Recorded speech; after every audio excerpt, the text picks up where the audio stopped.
नमस्कार, world news में आपका स्वागत है। और आज एक बार फिर से हम बात करेंगे डोनाल्ड ट्रंप के राष्ट्रपति बनने से लेकर अमेरिका में जो डर फैला हुआ है वो सच साबित होने वाला है।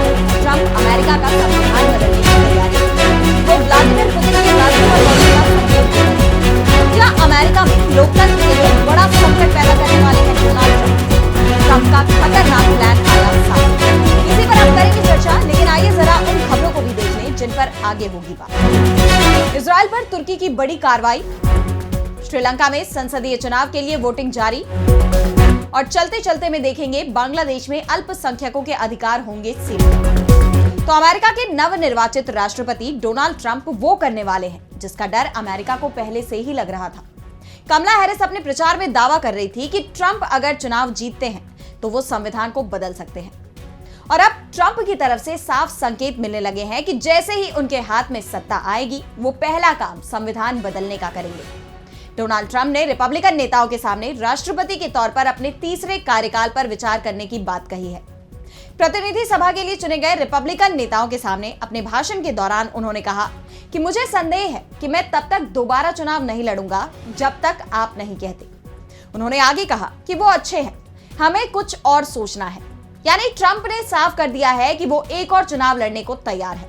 लेकिन उनके इस बयान के बाद से ही ये सवाल उठने लगे हैं कि क्या उनके लिए तीसरी बार चुनाव लड़ना कानूनी तौर पर मुमकिन है। ट्रंप भले ही तीसरे कार्यकाल के लिए चुनाव लड़ने की बात कह रहे हो, लेकिन अमेरिका का संविधान इसकी इजाजत नहीं देता। इसमें राष्ट्रपति पद के लिए 2 बार से ज्यादा चुनाव लड़ने पर रोक है। यानी ट्रंप को अगर तीसरी बार राष्ट्रपति पद हासिल करने के लिए चुनाव लड़ना है तो उन्हें संविधान में संशोधन करना होगा। वो संविधान में बदलाव लाकर ही ऐसा कर सकते हैं, और ट्रंप की तरफ से ऐसा करने के संकेत दे भी दिए गए हैं। अमेरिका के संविधान में 22वां संशोधन केवल इतना कहता है कि 2 बार राष्ट्रपति चुना गया व्यक्ति तीसरे कार्यकाल के लिए चुनाव नहीं लड़ सकता है।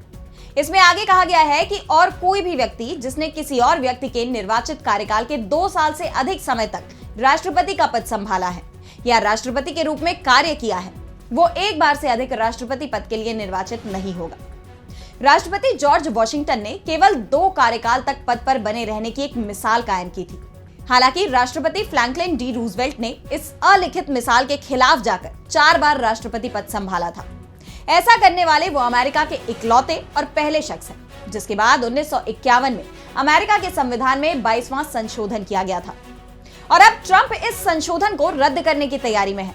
संविधान संशोधन को रद्द करने के लिए डोनाल्ड ट्रंप को सदन के 2/3 हाउस के 290 सदस्यों और सीनेट के 67 सदस्यों दोनों का समर्थन चाहिए होगा। एक बार ऐसा हो जाने के बाद सभी राज्यों के 3/4 यानी 38 सदस्यों को भी सहमत होना होगा।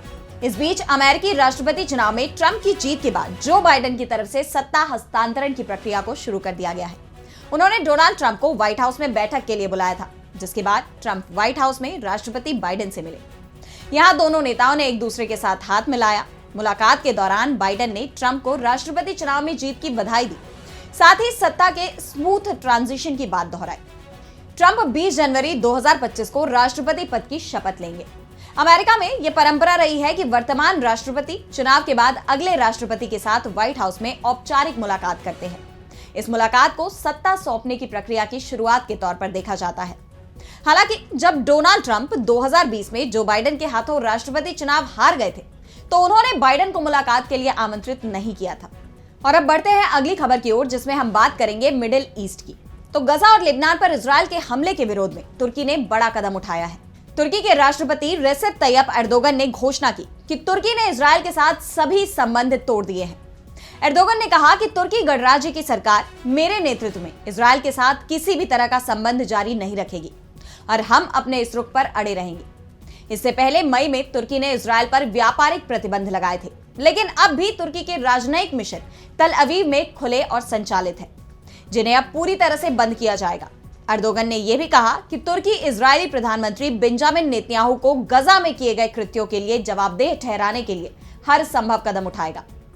तुर्की ने इजराइल पर हथियार प्रतिबंध की भी मांग की है।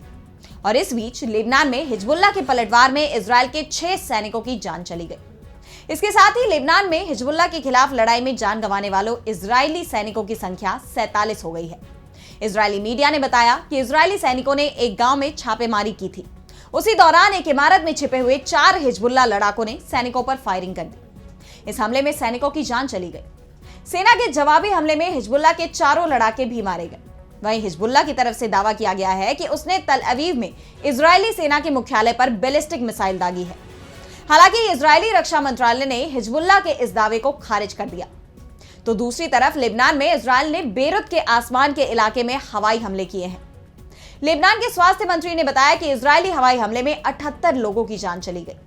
उनका कहना है कि इजरायल ने 24 घंटे में लेबनान के कई इलाकों में हमला किया। हमले में 122 लोग जख्मी हो गए हैं। वहीं लेबनान की नेशनल न्यूज एजेंसी ने बताया कि लेबनान पर इजरायली हमले में अब तक 3365 लोगों की जान जा चुकी है, जबकि 14,344 लोग घायल हो गए हैं। अब अगली खबर में हम बात करेंगे श्रीलंका की। श्रीलंका में आज संसदीय चुनाव हो रहे हैं। संसद की 225 सीटों के लिए 1,70,00,000 लोग के पास वोटिंग का अधिकार है। सुबह 7 बजे से शाम 4 बजे तक वोटिंग टाइम है। श्रीलंकाई संसद में बहुमत का आंकड़ा 113 का है। श्रीलंकाई चुनाव आयोग के मुताबिक 8,821 प्रत्याशी चुनाव लड़ रहे हैं। मतदाता आनुपातिक प्रतिनिधित्व प्रणाली के तहत 22 निर्वाचन क्षेत्रों से संसद के लिए 196 सदस्यों का सीधे चुनाव करते हैं। बाकी 29 सीटें आनुपातिक वोट के मुताबिक बांटी जाती है। चुनाव में जिस पार्टी को जितने वोट मिलेंगे उसके मुताबिक ही उसे 29 सीटों में हिस्सा मिलता है। एक वोटर प्राथमिकता के आधार पर 3 प्रत्याशियों को वोट दे सकते हैं। श्रीलंका की संसद का कार्यकाल 5 साल का होता है। श्रीलंका में पिछली बार संसदीय चुनाव अगस्त 2020 में हुए थे। ऐसे में इन्हें अगस्त 2025 में होना था, लेकिन इसी साल सितंबर में राष्ट्रपति चुनाव जीतने के बाद अनुराकुमारा दिसानायके ने संसद को भंग कर दिया था। राष्ट्रपति दिसानायके की कोशिश है कि उनकी पार्टी जनता विमुक्ति पेरामुना जेवीपी को संसदीय चुनाव में जीत मिले, जिससे उनकी नीतियों को संसद में आसानी से मंजूरी मिल जाए। JVP national people's power NPP गठबंधन का हिस्सा है, लेकिन 2019 में इस पार्टी को सिर्फ 3 सीट ही मिली थी। चुनाव के बीच जो सर्वे रिपोर्ट सामने आई है उसमें दिसानायके की पार्टी की जीत की संभावना जताई गई है। पिछले कुछ दशकों से श्रीलंका की राजनीति पर हावी रहे राजपक्षे भाइयों में से कोई भी इस बार चुनाव नहीं लड़ रहा है। अल जजीरा की रिपोर्ट के अनुसार राष्ट्रपति दिसानायके ने कहा है कि देश की काफी ज्यादा शक्ति कार्यकारी राष्ट्रपति के पास है। वो इस शक्ति को कम करने के लिए मैदान में उतरे हैं।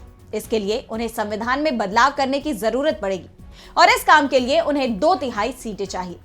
वो जनता से इतनी सीटें जिताने की अपील कर रहे हैं। जानकारी के अनुसार मतदान खत्म होने के 1 या 2 दिन में ही परिणाम आ सकता है। 2020 में मतदान होने के 2 दिन बाद रिजल्ट आ गया था। और अब चलते चलते में बात करेंगे कि क्या बांग्लादेश में सीमित हो जाएंगे अल्पसंख्यकों के अधिकार। तख्तापलट होने के बाद से बांग्लादेश में हालात काफी चिंताजनक नजर आ रहे हैं। लगातार अल्पसंख्यक समुदाय को निशाना बनाया जा रहा है, उनके अधिकारों का हनन हो रहा है। और अब वहां की अंतरिम सरकार ने भी साफ कर दिया है कि बांग्लादेश में सेक्युलरिज्म यानी धर्म सहिष्णुता की जरूरत ही नहीं है। मोहम्मद यूनुस के नेतृत्व में बांग्लादेश की अंतरिम सरकार लगातार कट्टरपंथ की ओर झुकाव दिखा रही है। देश की स्थापना करने वाले शेख मुजीबुर रहमान के अपमान से लेकर बंगाली राष्ट्रवाद तक से अब किनारा किया जा रहा है। और अब बांग्लादेश को पाकिस्तान की तरह इस्लामिक देश बनाने के लिए संविधान में बदलाव करने की भी तैयारी है। बांग्लादेशी अखबार प्रथम एलो के मुताबिक हाई कोर्ट में देश के संविधान में 15वें संशोधन के खिलाफ दायर अर्जी पर सुनवाई के दौरान अटॉर्नी जनरल मोहम्मद असदुज्जमा ने कहा कि हमारे देश का आधिकारिक धर्म तो इस्लाम ही है। यहाँ तो 90% आबादी मुसलमानों की है, फिर सेक्युलरिज्म जैसी चीज की यहाँ क्या जरूरत है। ऐसी स्थिति में संविधान के अनुच्छेद 8 में सेक्युलरिज्म को रखना ठीक नहीं है। इस संविधान संशोधन को खत्म किया जाए और पहले वाले नियम ही लागू किए जाए।